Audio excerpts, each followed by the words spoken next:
பார்க்க போறோம் அப்படின்னா ஏன் டாலர் ஏர்னிங் கம்பெனிஸை நம்ம வந்து கன்சிடர் பண்ணோம் அப்படின்றத இந்த வீடியோல வந்து பார்க்க போறோம். ஏன் அப்படின்னா டிசிஎஸ் வந்து இருக்கிறதுலே லோவான பிரைஸ்ல வந்து இப்போ ட்ரேட் ஆயிட்டு இருக்கு. பட் ஆனால் நம்ம எல்லாருமே இந்த கம்பெனில பிரச்சனை இருக்கிற மாதிரி நினைச்சுக்கிறோம். இந்த கம்பெனியோட பிசினஸ் வளரலன்ற மாதிரி நம்ம நினைச்சுக்கிறோம்.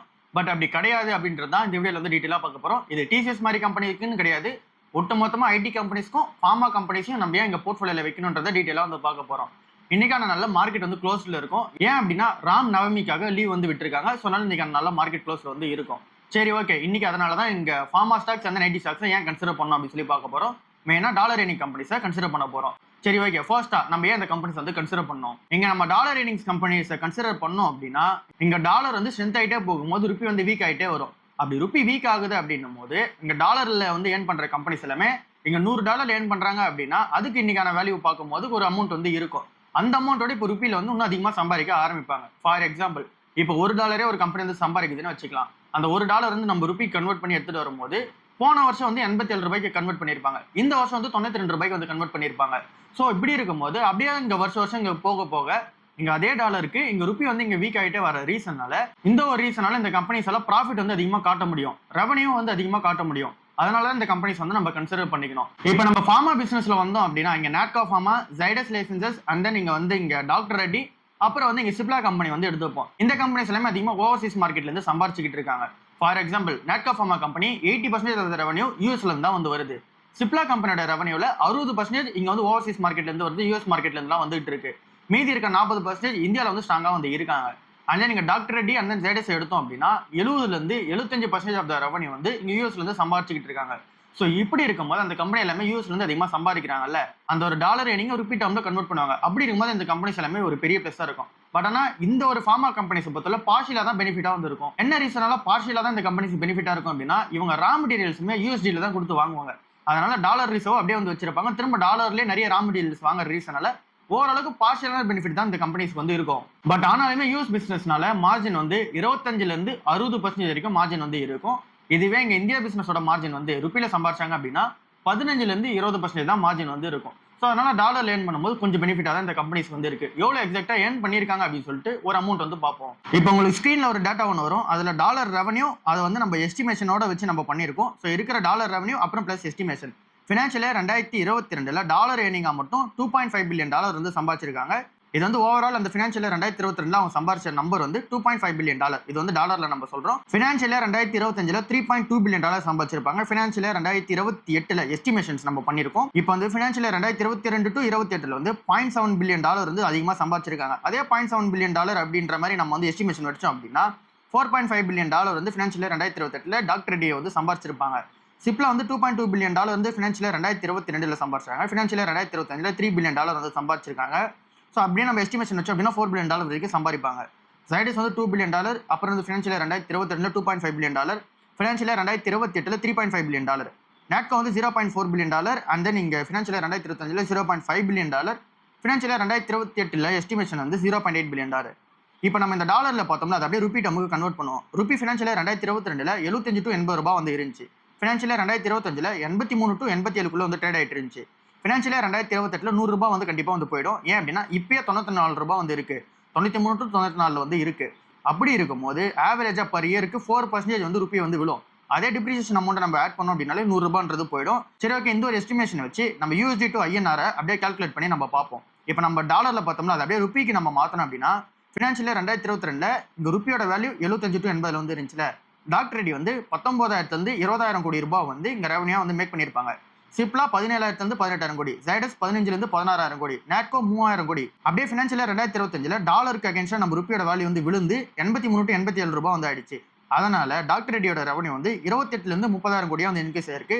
சிப்லா 25 to 26,000 கோடி, ஜைடஸ் 20,000 கோடியிலிருந்து 21,000 கோடி, நாட்கோ 4,000 5,000 கோடி. இப்போ ஃபினான்ஷியல் இயர் 2028 $100 நம்மளோட ருப்பி வந்து போயிடுச்சு அப்படின்னா 45,000 கோடி ரூபாய் டாக்டர் ரெட்டி ரெவன்யூ சம்பாதிப்பாங்க. சிப்லா 40,000 கோடி ரூபாய், ஜைடஸ் 35,000 கோடி ரூபாய், நாட்கோ 8,000 கோடி ரூபாய். நாட்கோ வந்து இந்த 3 கம்பெனியை கம்பேர் பண்ணும்போது ரொம்ப சின்ன கம்பெனி. ஏன் அப்படின்னா இது ஒரு மிட் கேப் கம்பெனியா தான் வந்து இன்னும் இருக்கு. இப்போ நம்ம கம்பெனி சைஸ் நம்ம இண்டிவிஜுவலா எடுத்து பார்க்கும்போது டாக்டர் ரெட்டி வந்து $2.5 பில்லியன் சம்பாதிச்சாங்க. $4.5 பில்லியன் சம்பாதிச்சாங்க அப்படின்னா 20,000 கோடியிலிருந்து 45,000 கோடியா வந்து இன்க்ரீஸ் ஆகுது ருப்பி வேல்யூல. ஸோ இது வந்து ரொம்ப ஒரு பெரிய அமௌண்ட்டாக வந்து இருக்கு. இவங்க இன்க்ரீஸ் ஆவாங்களான்னு கேட்டிங்க அப்படின்னா ஸ்ட்ராங்கான யூஎஸ் ஜென்ரிக்ஸ் வந்து இருக்கு, பைப் லைனிங் உங்ககிட்ட வந்து இருக்கு. சிப்லா வந்து $2.2 பில்லியன்லேருந்து $4 பில்லியன், இங்க ரெவன்யூ growth வந்து ரூபி டேர்ம்ஸ்ல பார்க்கும்போது 17,000 கோடியிலிருந்து 40,000 கோடி. ஸ்ட்ராங்கான இந்தியா பிசினஸ் இருக்கு, யூஎஸ் பிசினஸ் வந்து இங்க மிக்சடா இருக்கு. அதனால ஸ்டேபிளா வந்து growth ஆயிட்டே போவாங்க. ஜைடஸ் லைஃப் வந்து இங்க $2 பில்லியன் இருந்து $3.5 பில்லியன், 15,000 கோடியிலிருந்து 35,000 கோடி. ஸோ இவங்க கிட்டயுமே ஸ்ட்ராங்கான வேக்சினேஷன்ஸ் வந்து இருக்கு. அந்த நீங்க ஸ்பெஷாலிட்டி ட்ரக்ஸ்லேயே வந்து உள்ள இருக்காங்க. இம்ப்ரூவ்டு மார்ஜின்ஸாகவும் இவங்களுக்கு இருக்கு. இவங்களுமே வந்து சூப்பரா growth இருப்பாங்க. நாட்கோ வந்து இங்க 0.4 இருந்து $0.8 பில்லியன், growth வந்து 3,000 கோடியிலிருந்து 8,000 கோடியா வந்து இன்க்ரீஸ் ஆகும். ஒன் டைம் அந்த பிளாக் பஸ்டர் ட்ரக் வந்து இங்க சேல்ஸ் சூப்பரா இருந்துச்சு ஃபினான்ஷியல் 2022ல. இப்போ இந்த செமக்ளூட்டட் சேல்ஸ் வந்து சூப்பரா இருந்துச்சு அப்படின்னா ஒரு பெரிய பிசினஸா வந்து இருக்கும். ஸோ இது வந்து இந்த கம்பெனில கொஞ்சம் ஹை ரிஸ்க் ஹை ரிவார்ட் ஸ்ட்ராட்டஜியா வந்து இருக்க போகுது. ஸோ இப்போ நம்ம பார்த்தது எல்லாமே ஃபார்மா பிசினஸ். இவங்களே வந்து இந்த அளவுக்கு சம்பாதிக்கிறாங்க அப்படின்னா இவங்கள பார்ஷியலா தான் வந்து சம்பாதிக்கிறாங்க நம்ம வந்து சொல்லிடணும். அதாவது டாலர்ல ஏர்னிங்ல வந்து 70% இப்போ டாலர் ஏர்னிங் வந்து இருக்கு அப்படின்னா $100 சம்பாதிக்கிறாங்க. அதுல $70 வந்து ஃபாரின்ல இருந்து வருது, அதுவும் டாலரா வந்து சம்பாதிக்கிறாங்க அப்படின்னா அதுல ஒரு $35 வந்து திரும்ப டாலர்லயே வந்து கொடுத்து நிறைய ரா மெட்டீரியல்ஸ் வந்து வாங்கிடுவாங்க. அதனால ஒரு $35 தான் இவங்க வந்து கன்வர்ஷன்லயே வந்து பண்ணுவாங்க. அதனால பார்ஷியலா தான் இந்த கம்பெனிஸ்க்கு பெனிஃபிட்டா இருக்கும். இதுவே நம்ம ஐடி கம்பெனிஸ் பக்கம் போவோம். டிசிஎஸ், இன்ஃபோசிஸ், HCLTech, விப்ரோ இது 4 கம்பெனி தான் நம்ம கன்சிடர் பண்ணியிருக்கோம். இந்த 4 கம்பெனியை நம்ம வந்து எடுத்துப்போம். இந்த கம்பெனிஸ் எல்லாமே 90% மேல இங்க டாலர்ல தான் ஏர்ன் பண்றாங்க. அண்ட் தென் இந்த கம்பெனிஸ் டாலர்ல ஸ்பெண்டிங்கே எதுவுமே பெருசா வந்து கிடையாது. இங்க எல்லாமே ருப்பியா கன்வெர்ட் பண்ணி ருப்பியில தான் சம்பளமும் வந்து கொடுக்குறாங்க.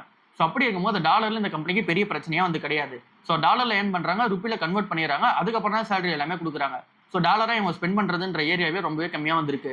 ஸோ இந்த கம்பெனிஸ்மே நம்ம ஒரு கம்பேரிசன் வந்து பார்ப்போம். இப்போ டிசிஎஸ் கம்பெனியோட அந்த டாலர் ரெவன்யூ வந்து இது வந்து எக்ஸாக்ட் நம்பர்ஸ். டிசிஎஸ் கம்பெனியோட அந்த டாலர் ரெவன்யூ வந்து $25.7 பில்லியன் வந்திருக்கு ஃபினான்ஷியல் 2022ல. ஃபினான்ஷியல் 2025ல $30 பில்லியன் ரெவன்யூ வந்து சம்பாதிச்சிருக்காங்க.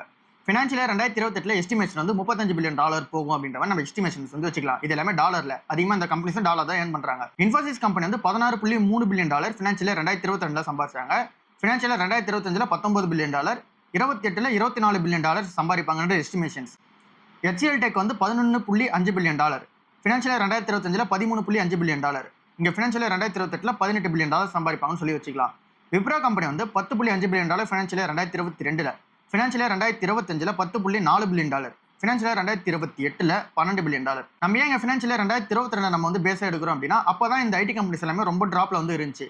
இப்போ என்ன பிரைஸ்ல வந்து ட்ரேட் ஆயிட்டு இருக்கோ எல்லா ஐடி கம்பெனிஸும் அதே பிரைஸ்ல வந்து இருந்துச்சு.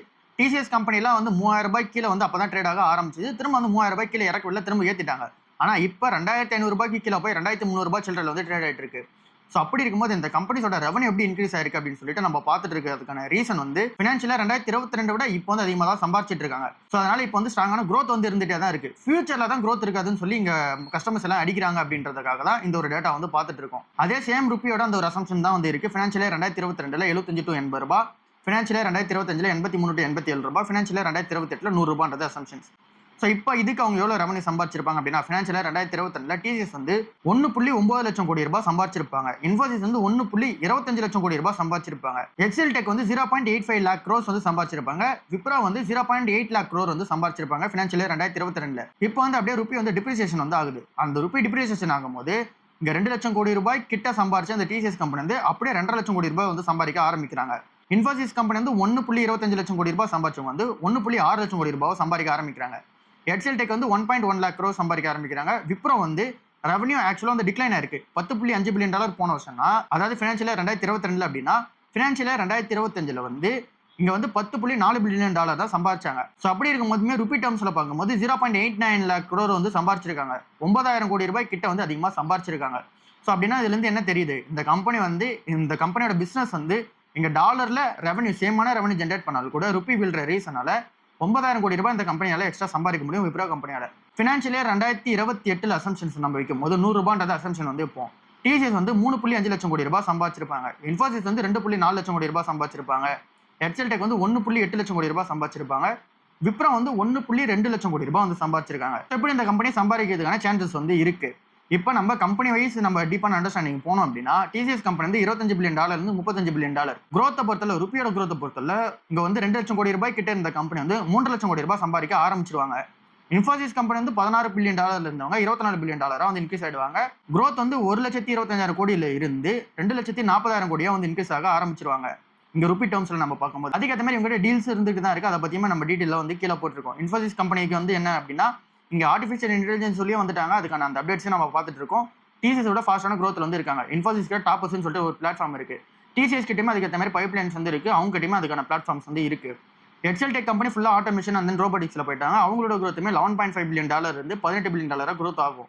அதே மாதிரி ருபி டேர்ம்ஸ்ல வந்து பார்க்கும்போது 0.85 லேக் crore-ல-இருந்து 1.8 லேக் crore வரைக்குமே growth இருக்கும். எக்ஸல் டெக் கம்பெனிக்கு இன்னும் ஒரு பெரிய growth வந்து இருக்கும். விப்ரோ கம்பெனி வந்து $10.5 பில்லியன் சம்பாரிச்சாங்க அப்படின்னா ஃபினான்ஷியலா 2025 கம்மியாக தான் சம்பாரிச்சாங்க. $10.4 பில்லியன். ஒரு வேலை டர்ன் ஆகி $12 பில்லியன் சம்பாரிச்சாங்கனாலும் கூட இங்க 0.8 லேக் crore-ல-இருந்து 1.2 லேக் crore வந்து இங்க ருபி டேர்ம்ஸ்ல வந்து சம்பாரிச்சிருப்பாங்க. ஸோ வீக்கான எக்ஸிகியூஷன் இருந்தால் கூட இங்க டர்ன் அரௌண்ட் வந்து கொஞ்சமான ஆனால் கூட இந்த கம்பெனி வந்து ருபி டேர்ம்ஸ்ல அதிகமான காசு வந்து சம்பாரிச்சிருப்பாங்க. ஸோ சிம்பிளா இந்த ஒரு கரன்சி எப்படி ஒர்க் ஆகும் அப்படின்னு சொல்லி பார்க்கும்போது இந்த கரன்சியோட எஃபெக்ட் எப்படி தெரியும் அப்படின்னா சேமான டாலர் பட் ஆனால் ருபி வந்து டிஃப்ரெண்ட் ஆகுது. $10 பில்லியன் ஒரு கம்பெனி சம்பாதிக்கிறாங்க. அப்போ வந்து இங்க டாலருக்கு அகேன்ஸ்டா ருபி வந்து ₹75 இருக்கு அப்படின்னா 75,000 கோடி ரூபாவா அதோட ரெவன்யூ வந்து இருக்கும் கன்வர்ஷன் வந்து பண்ணும்போது. இதுவே $10 பில்லியன் வந்து சம்பாதிக்கிறாங்க. அதே $10 பில்லியன் பட் ஆனால் இங்க ருபி வந்து இங்க ₹100 இறங்கிடுச்சு டாலருக்கு அகேன்ஸ்டா. அப்படி இருக்கும்போது ₹1,00,000 கோடி சம்பாதிப்பாங்க. ஸோ அப்படி இருக்கும்போது ரெவன்யூ வந்து எந்த ஒரு டிஃபரன்ஸுமே இல்லாமலே ₹25,000 கோடி வந்து ரெவன்யூ எக்ஸ்ட்ராவா சம்பாதிப்பாங்க. ஸோ இந்த ஒரு ரீசனால தான் நம்ம வந்து ஐடி கம்பெனிஸ் வந்து கன்சிடர் பண்ணிட்டு இருக்கோம். ஸோ இந்த ஒரு ஐடி கம்பெனிஸை பொறுத்தளவுல இங்க வந்து ஸ்லோவான growth இருந்தால் கூட சரி, இங்க growth வந்து பெருசா ஆகலனாலும் சரி, மியூட்டடான growthல இருந்தால் கூட ருபி வந்து விழுற ரீசனால இந்த கம்பெனியோட ரெவன்யூ வந்து ஏறிட்டு தான் வந்து போக போகுது. ஃபினான்ஷியலா 2022-ல-இருந்து 25 நல்ல ஒரு growth வந்து இருக்கு, 26 நல்ல ஒரு growth வந்து இருக்கு. ருபி டேர்ம்ஸ்ல இந்த கம்பெனியோட ரெவன்யூ வந்து பார்க்கும்போது பெருசா வந்து growth இல்லைனா கூட growth வந்து இருக்கு. அதே மாதிரி ஃபினான்ஷியலா 2022 கண்டினியூ ஆனாலும் கூட இந்த கம்பெனியோட பிசினஸ் வந்து டவுன் ஆக ஆரம்பிக்கல. இந்த கம்பெனியோட பிசினஸ் நெக்ஸ்ட் லெவலுக்கு போகாம இருக்குமே தவிர மற்றபடி இந்த பிசினஸ் வந்து டவுன் ஆக ஆரம்பிக்கல. பட் ஆனால் ஷேர்ஸை பொறுத்தவரை இந்த கம்பெனியோட அந்த ஷேர்ஸ் இங்க வந்து ரொம்ப வந்து டவுன் ஆயிருக்கு. ஃபர்ஸ்ட் நம்ம டிசிஎஸ் கம்பெனி வந்து பார்ப்போம். இப்போ வந்து $2,377 வந்து ட்ரேட் ஆயிட்டு இருக்கு டிசிஎஸ் கம்பெனி. இதே மாதிரி 2022 ஒரு ஃபால் வந்து இருந்துச்சு. ஐடி கம்பெனிஸ் எல்லாமே ஒரு ஃபால்ல வந்து இருந்துச்சு. அந்த டைம்லயுமே ப்ரெஷர் வந்து இருந்துச்சு. ஸோ அப்படி இருக்கும் போதுமே இந்த டிசிஎஸ் கம்பெனி வந்து எவ்வளவு இறங்குச்சு அப்படின்னா $2,900 வரைக்கும் இறங்குச்சு. எந்த பீரியட்ல அப்படின்னு சொல்லி பார்க்கும்போது ஜூலை 2022 அப்ப $2,992 வரைக்கும் இறங்குச்சு. அதுக்கப்புறமா $3,000 கீழே இந்த கம்பெனி வந்து இறங்க விடல, திரும்ப வந்து ஏத்திட்டாங்க. எல்லா ஐடி கம்பெனிஸும் டவுன்ல வந்து இருக்கும்போது கூட டிசிஎஸ் கம்பெனி வந்து இறங்க விடல. ஏன் அப்படின்னா இது இருக்கிறதுல பெரிய கம்பெனி, எப்படி பார்த்தாலும் டர்ன் அரௌண்ட் ஆயிடுவாங்கன்னு சொல்லிட்டு எல்லாரும் இன்வெஸ்டர்ஸ் மத்தியிலுமே நம்பிக்கை இருந்துச்சு. அதனால $3,000 கீழே இறங்க விடாம இந்த கம்பெனி வந்து ஏத்திட்டே போனாங்க. பட் ஆனால் இப்போ $2,400 வரைக்குமே இறங்க விட்டுருக்காங்க. பின்னாடி இருக்க ரீசன் வந்து இந்த கம்பெனியோட பிசினஸ் இப்போ வந்து சவுண்ட்ஃபுல்லா இல்லைன்ற ரீசனால கிடையாது, இங்க ஃபியூச்சர்ல வந்து growth இருக்காதுன்ற ரீசனால தான் இப்போ வந்து அடிச்சிட்டு இருக்காங்க. ஆக்சுவலா இந்த கம்பெனியோட பிசினஸ் நம்ம பார்த்த மாதிரி இங்க அதே டாலர் வந்து சம்பாதிச்சாங்கனாலும் கூட இந்த கம்பெனி வந்து பிசினஸ் வந்து ப்ராஃபிட்டபிளா தான் வந்து மூவ் ஆவாங்க. அண்ட் தென் நீங்க நிறைய பேர் வந்து லே ஆஃபும் வந்து பண்ண ரீசனால இந்த கம்பெனிஸோட அதிகமான காஸ்ட் வந்து லேபர் காஸ்டா தான் வந்து இருக்கு. அந்த ஒரு காஸ்ட்டுமே இப்போ வந்து குறைஞ்சிருக்கு. அதை எடுத்துட்டு போய் தான் இங்க டேட்டா சயின்ஸ்ல இன்வெஸ்ட்மெண்ட் வந்து பண்றாங்க. ஸோ இப்படி இந்த கம்பெனிஸோட மூவ்ஸ் எல்லாமே கரெக்டாக தான் வந்து இருக்கு. பட் ஆனால் இந்த கம்பெனி வந்து இறக்கிட்டு இருக்காங்க. $2,400 கீழே வந்து போயிருக்கு. இப்போ அந்த கம்பெனியோட பிரைஸ் எர்னிங்ஸ் வந்து செக் பண்ணி பார்க்கும்போது 16ல வந்து இருக்கு. இதே மாதிரி நம்ம இன்ஃபோசிஸ் கம்பெனி வந்து பார்த்தோம் அப்படின்னா அந்த ஜூலை 2022 அப்ப பெருசா இறங்கலனா கூட மார்ச் மாசம் 2023 அப்ப பெருசா வந்து இறங்குச்சு. $1,200 வரைக்குமே இறங்குச்சு. அதே மாதிரி தான் இங்க விப்ரோ கம்பெனியுமே $180 வரைக்குமே இறங்குச்சு இந்த மார்ச் மாசம் அண்ட் தென் ஏப்ரல் மாசம் 2023ல. எக்ஸல் டெக் கம்பெனிலாம் $1,000 கிட்டலாம் வந்து ட்ரேட் ஆச்சு அந்த டைம்ல. ஸோ எல்லா கம்பெனிஸோட அந்த ஒரு பிரைஸ் எர்னிங்ஸுமே 20ல-இருந்து 25க்குள்ள வந்து இருந்துச்சு. டிசிஎஸ் கம்பெனி வந்து மட்டும் அதுக்கு மேல வந்து இருந்துச்சு. அந்த கம்பெனி வந்து இறங்கவே விடல இன்வெஸ்டர்ஸ் எல்லாருமே. ஏன் அப்படின்னா பெரிய கம்பெனி டர்ன் அரௌண்ட் ஆயிடுவாங்கன்னு சொல்லிட்டு அந்த டைம்லயே வந்து இறங்கல. பட் ஆனால் இப்போ இந்த கம்பெனிஸ் எல்லாமே இறங்கி இருக்கு. டிசிஎஸ் கம்பெனி வந்து 16 தான் பிரைஸ் எர்னிங்ஸா வந்து இருக்கு. இன்ஃபோசிஸ் கம்பெனி வந்து 18 பிரைஸ் எர்னிங்ஸா வந்து இருக்கு. விப்ரோ கம்பெனி 15 பிரைஸ் எர்னிங்ஸா வந்து இருக்கு. எக்ஸல் டெக் 21 பிரைஸ் எர்னிங்ஸா வந்து இருக்கு. ஸோ இந்த பிரைசஸ்ல ஏன் இறங்க விட்டுருக்காங்க அப்படின்னா ஃபியூச்சர்ல ட்ரெடிஷனல் ஐடி சர்வீஸ் அந்த ரெவன்யூ வந்து குறையும்னு சொல்லி சொல்றாங்க. ஸோ அந்த மாதிரி குறையிற மாதிரி இங்க வந்து பெருசா வந்து எதுவும் அந்த ஒரு டிஃபரன்ஸ் வந்து எதுவும் தெரியல. பட் ஆனால் இங்க குறையின்ற எக்ஸ்பெக்டேஷன்ஸ்னால இந்த கம்பெனிஸ் எல்லாமே இறங்கிட்டு இருக்காங்க.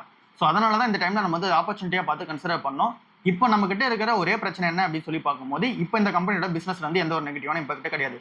எப்போ நெகட்டிவான இம்பாக்ட் ஏற்படும் அப்படின்னா இங்க நம்ம $30 பில்லியன் ரெவன்யூ வந்து சம்பாதிக்கிறாங்கன்னு சொல்லி ஃபினான்ஷியலா 2025ல வந்து பார்த்தோம்ல, அந்த ஒரு $30 பில்லியன் இருந்து ஃபினான்ஷியலா 2026 அந்த ஒரு ஃபுல் ரெவன்யூ வந்து வெளியே வரும். இப்போ இந்த Q4 முடிஞ்சதுக்கு அப்புறம் ஃபுல் இயர் ரெவன்யூ வந்து வெளியே வரும். அந்த ரெவன்யூ வந்து $30 பில்லியன் இருந்து ஒருவேளை இங்க $28 பில்லியன் இல்ல $27 பில்லியன் அப்படின்னு சொல்லி இறங்குது அப்படின்னா டிசிஎஸ் கம்பெனி நான் எக்ஸாம்பிளா வச்சு சொல்றேன். அப்படி இறங்குது அப்படின்னும் போது நம்ம இந்த கம்பெனில பிரச்சனை இருக்குது வந்து நோட் பண்ணோம். அப்பதான் இந்த கம்பெனி வந்து நம்ம வந்து இங்க பார்க்க ஆரம்பிக்கணும் நெகட்டிவா. பட் ஆனா அந்த மாதிரி இறங்கல அப்படின்னா இந்த கம்பெனில நெகட்டிவான இம்பாக்ட் எதுவுமே கிடையாது. இவங்க இந்த எக்ஸ்பெக்டேஷன்ஸ்லாம் வந்து வைக்கிறாங்களா இந்த மாதிரி குறையும் சொல்லிட்டு, அது எப்போ குறையுதோ அந்த டைம்ல வந்து பார்த்தாலும் இப்போதைக்கு குறையிற மாதிரிலாம் தெரியல, கரெக்டாக தான் வந்து போயிட்டு இருக்கு. பட் ஆனால் இதை வந்து ரீப்ளேஸ்மெண்ட் பண்ணுறதுக்கு ஆர்டிஃபிஷியல் இன்டெலிஜென்ஸோட ரெவன்யூ வந்து தனியாக காமிக்க ஆரம்பிச்சிருக்காங்க. ஸோ அதனால இந்த ஐடி கம்பெனிஸை கன்சிடர் பண்ணும்போது கொஞ்சம் போல்டான டிசிஷன்ஸ் தான் வந்து எடுத்தாகணும். ஸோ இந்த ஐடி கம்பெனிஸை நம்ம ஏன் கன்சிடர் பண்ணணும் அப்படின்னு சொல்லி சிம்பிளாக புரிஞ்சுக்கணும் அப்படின்னா இங்க ருபி வந்து இங்க விழுந்துகிட்டே வந்திருக்கு. ருபி விழுது அப்படின்னா அதை சாதகமாக பயன்படுத்திக்கலாம். அதை எப்படி பயன்படுத்திக்கலாம் அப்படின்னா டாலர்ல அதிகமாக ஏர்ன் பண்ற கம்பெனிஸா பார்த்து பயன்படுத்திக்கலாம். அதுல ஐடி கம்பெனிஸ் வந்து ஃபர்ஸ்ட் வந்து இருக்கு. 90% ரெவன்யூ வந்து ஐடி கம்பெனிஸ் வந்து இங்க டாலர்ல சம்பாதிக்கிறாங்க. ஸோ அந்த ஒரு 90% ஆஃப் ரெவன்யூவை ஃபுல்லா வந்து அவங்க எடுத்துட்டு வரும்போது டாலர்ல எடுத்துட்டு வருவாங்க. ருப்பியா கன்வெர்ட் பண்ணி தான் சம்பளம் எல்லாமே கொடுக்க ஆரம்பிக்கிறாங்க. இந்த கம்பெனியோட மெயின் அந்த ஒரு எக்ஸ்பென்ஸ் வந்து பார்க்கும்போது சம்பளம் தான். அதுமே ருப்பியா கன்வெர்ட் பண்ணி தான் கொடுக்க ஆரம்பிப்பாங்க. ஸோ அதனால இந்த கம்பெனிக்கு ப்ராஃபிட் மார்ஜின் ரொம்ப அதிகமாக வந்து இருக்கு. டாலர்ல இருந்து வர ப்ராஃபிட் மார்ஜின் சூப்பரா வந்து இருக்கு. அதை நம்ம வந்து இங்க விப்ரோவிலே வந்து பார்த்துருந்தோம். 0.8 lakh crore வந்து சம்பாதிக்கிறாங்க அப்படின்னா அதை விட ரெவன்யூ வந்து கம்மியாகும் போது கூட இங்க ருப்பியா கன்வெர்ட் பண்ணும்போது இங்க வந்து 0.89 lakh crore வந்து சம்பாதிக்கிறாங்க. அதாவது 9,000 கோடி ரூபாய் எக்ஸ்ட்ரா வந்து சம்பாதிக்கிறாங்க. சேமான அதே டாலர் வந்து இங்க ஏர்ன் பண்ணும்போது கூட ருப்பியா கன்வெர்ட் பண்ணும்போது இந்த கம்பெனிஸ்க்கு பிளஸா வந்து இருக்கு. ஸோ இதை தான் நம்ம வந்து யூட்டிலைஸ் பண்ணிக்க பார்க்கணும். அதனால தான் ஐடி கம்பெனிஸ் வந்து கன்சிடர் பண்ணோம். இதுக்கு அடுத்து தான் நம்ம ஃபார்மா கம்பெனிஸை கன்சிடர் பண்றதுக்கு பின்னாடி இருக்க ரீசன் வந்து டாலர்ல அதிகமாக ஏர்ன் பண்றாங்க. ஸோ அந்த ரீசனால அந்த கம்பெனிஸும் நம்ம வந்து கன்சிடர் பண்ணிட்டு இருக்கோம். ஸோ அதனால தான் இந்த ஒரு 7 கம்பெனிஸ் இப்போ நம்ம லிஸ்ட்ல வந்து வச்சிருக்கோம். இங்க TCS, இன்ஃபோசிஸ், அண்ட் தென் இங்க விப்ரோ, அண்ட் தென் இங்க HCL Tech இது எல்லாமே லிஸ்ட்ல வந்திருக்கு. HCL Tech மட்டும் 21 பிரைஸ் ரேஞ்ச் இருக்கு, கொஞ்சம் காஸ்ட்லியா வந்திருக்கு. இங்க பெட்டர் வந்து TCS கம்பெனி வந்து கன்சிடர் பண்ணிட்டு அதுக்கப்புறமேட்டுக்கா இங்க விப்ரோ வந்து டர்ன் அரௌண்ட்ல தான் வந்திருக்கு. ஒருவேளை உங்களுக்கு விப்ரோ மேல நம்பிக்கை இல்லை அப்படின்னா TCS, இன்ஃபோசிஸ் மட்டும் நீங்க கன்சிடர் பண்ணிக்கலாம். இல்ல உங்களுக்கு வந்து விப்ரோ மேல நம்பிக்கை இருக்கு அப்படின்னா விப்ரோ வந்து நீங்க வந்து கன்சிடர் பண்ணிக்கலாம். அது தாண்டி உங்ககிட்ட காசு இருக்கு அப்படின்னா HCL Tech வந்து கன்சிடர் பண்ணிக்கலாம். பட் ஆனா HCL Tech வந்து ஃபுல்லா ஆட்டோமேஷன்ல வந்து போயிட்டாங்க. ரோபோட்டிக்ஸ், ஆட்டோமேஷன்ஸ் இந்த இடத்துல இருந்து அதிகமான அந்த ரெவன்யூ வந்து மேக் பண்ண ஆரம்பிச்சிருக்காங்க. ஸோ அதனால அதை வந்து நம்ம வேற மாதிரி தான் வந்து ட்ரீட் பண்ணணும். ஸோ இந்த ஒரு வீடியோ வந்து மேக் பண்ணதுக்கு பின்னாடி இருக்க ரீசன் என்ன அப்படின்னா, நம்ம இந்த ருப்பி வந்து விழுதுல அதை எப்படி யூட்டிலைஸ் பண்ணிக்கலாம்னு சொல்லிட்டு நம்ம ஐடியும் ஃபார்மாவையும் வந்து கன்சிடர் பண்ணோம்னா எப்படி யூட்டிலைஸ் பண்ணிக்கலான்றதான் இந்த வீடியோவில் வந்து பார்த்தோம். உங்களால் இண்டிவிஜுவல் ஸ்டாக்ஸாக கன்சிடர் பண்ண முடியல அப்படின்னாலும் கூட ஃபார்மா ETF அந்த நீங்கள் ஐடி ETF இதையுமே நீங்கள் வந்து கன்சிடர் பண்ணிக்கலாம். ஒன்றும் இஷ்யூ வந்து கிடையாது. முடிஞ்ச அளவுக்கு இண்டிவிஜுவல் ஸ்டாக்ஸ் தான் கன்சிடர் பண்ண பாருங்க. அந்த அளவுக்கு மணி இருக்கான்னு சொல்லி பாருங்க. அப்படி இல்லை அப்படின்னா நீங்கள் வந்து ETF கன்சிடர் பண்ணுறது கூட ஓகேவா தான் வந்து இருக்கு. இதுதான் இன்னைக்கான வீடியோ. அந்த உங்களோட போர்ட்ஃபோலியோல அட்லீஸ்ட் ஒரு 30% ஆச்சு ஐடி அண்ட் ஃபார்மா வந்து கன்சிடர் பண்ணுவீங்க. 20% வந்து இங்கே 5Tல வச்சுட்டு 10% ஆச்சு அட்லீஸ்ட் வந்து ஃபார்மா வைங்க. 20% இருந்தது ஓகேவான அமௌண்ட்டாக வந்து இருக்கு. இது நீங்கள் வச்சிங்க அப்படின்னா ஓரளவுக்கு நம்மளால வந்து பேலன்ஸ் பண்ண முடியும். ஸோ இதுதான் இன்னைக்கான வீடியோவாக வந்து இருக்கு. அடுத்த வீடியோவில் வந்து சந்திப்போம். பாய்.